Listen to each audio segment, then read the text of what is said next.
x. Calculate f prime of x for x greater than 0.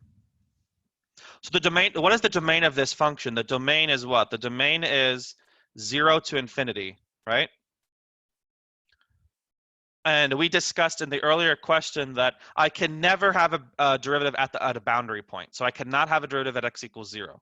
And obviously, since the function is not even defined for negative values of x, I can't have a derivative there either. So it only makes sense to ask you for the derivative for positive values of x for this particular case. Okay.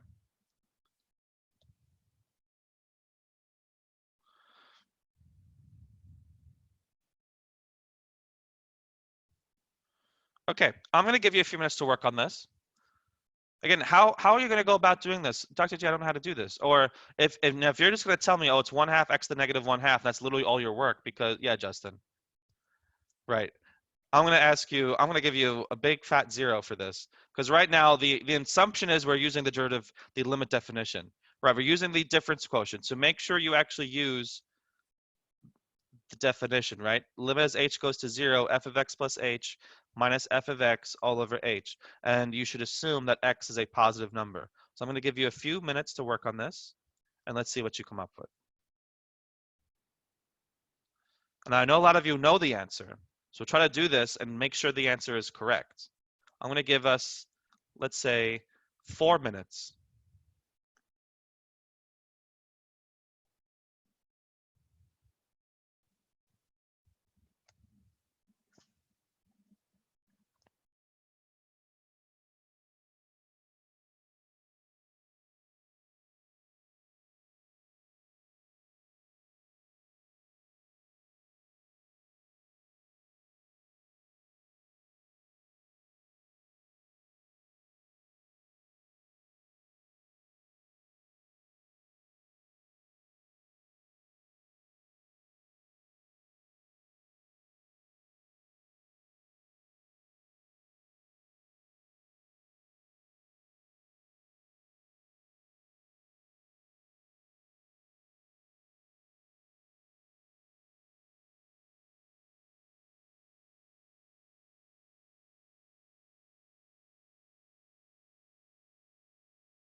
All right, so let's see what we got. So now I would ask what we got, but I feel like half of you would just tell me the answer from the shortcut anyway. So we'll skip that part. Okay, so right now we can only use the definition, right? So let's go back to presentation mode. There we go.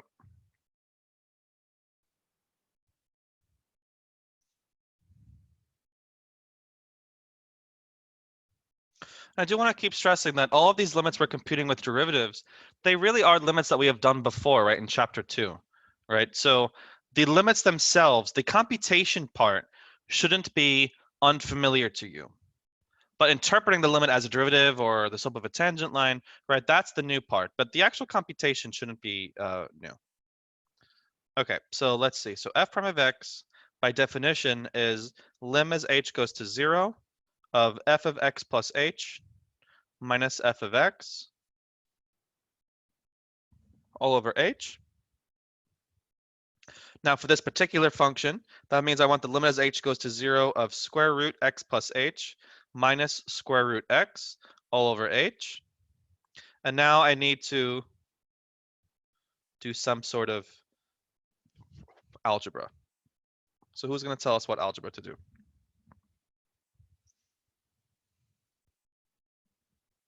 All right, so Jacqueline or Jaqueline. Do all of you know Jaqueline? Do all of you know that meme? Jaqueline? Ron? Okay. So Jacqueline says rationalize. Yeah, Key and Peele. Okay, so Jacqueline's right. So I multiply top and bottom by square root x plus h plus square root x. People used to think that was actually your name. I'm sorry.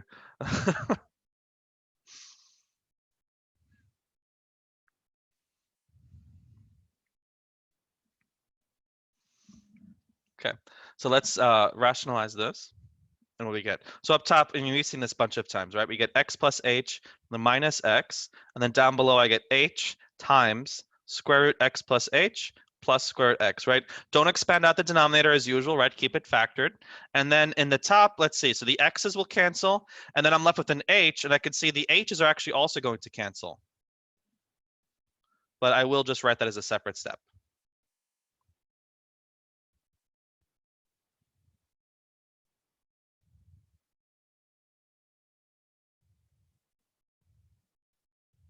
Okay.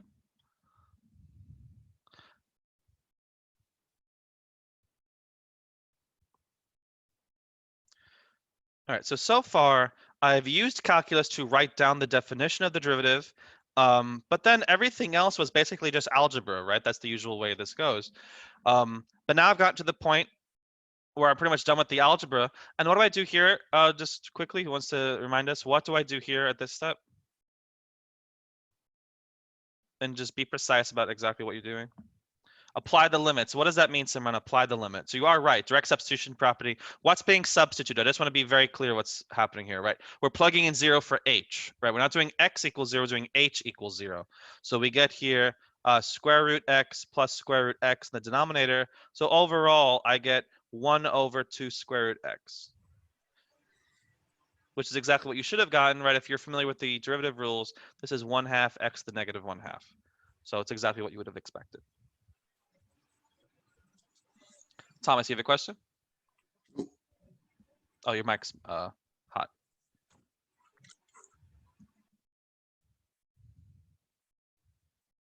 right, questions, thoughts? Okay, let's keep going.